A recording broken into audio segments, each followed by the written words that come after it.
பாலியல் ரீதியாக எந்த பண்பாட்டில் கட்டுப்பாடுகள் ரெஸ்ட்ரிக்ஷன்ஸு அதிகமாக இருக்கோ, இந்த எஸ்பெஷலி மாரல் ரெஸ்ட்ரிக்ஷன்ஸு, அந்த ஒடுக்குமுறை அளவுக்கு போகக்கூடிய கட்டுப்பாடுகள் அது அதிகமாக இருக்கும்போது, அதில் நம்ம முக்கியமாக ஆண் ஆதிக்க பண்பாட்டு பின்புலத்தில் பெண்களுடைய பால் உணர்வு வெளிப்பாடு கட்டுப்படுத்தப்படும் போது, அந்த மாதிரியான பண்பாட்டு சூழல்களில் பெண்களுடைய ரகசிய திரை கனவுக்கான தேவை பெண்களுக்கு அதிகமாக இருக்கு.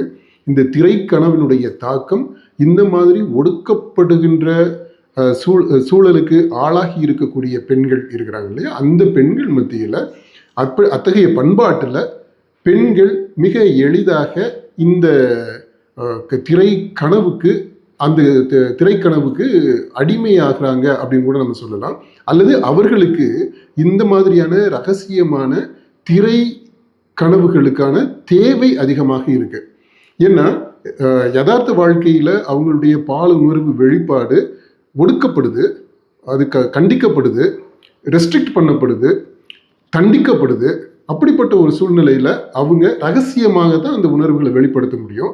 அப்படிப்பட்ட ஒரு சூழலில் இந்த திரைக்கனவு அவங்களுக்கு கை கொடுக்குது.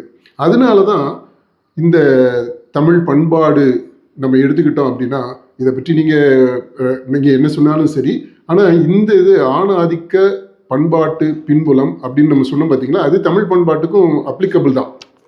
நம்ம பண்பாடு அதிலிருந்து விடுபட்டதாக இல்லை. இது தொடர்பாக நீங்கள் ஜெயகாந்தனுடைய சினிமாவுக்கு போன சித்தாளு அந்த நாவலை சின்ன நாவல் தான், அதை நீங்கள் வாசித்திருப்பீங்கன்னு நினைக்கிறேன். இந்த இதில் சோஷியல் மீடியாவில் ரொம்ப ஆக்டிவாக இருக்கிறவங்கலாம் அந்த மாதிரியான அறிவுபூர்வமான விஷயங்கள்லாம் தேடி போய் பார்க்குறது இல்லை. இருந்தாலும் உங்களுக்கு இப்போ ஒரு வாய்ப்பு, சினிமாவுக்கு போன சித்தாளு அப்படின்ற ஜெயகாந்தனுடைய அந்த ஒரு குறு நாவல், அதை நீங்கள் வாசித்தா நான் இப்போ என்ன சொல்ல வர்றேன் அப்படின்றத நீங்கள் புரிஞ்சுக்க முடியும்.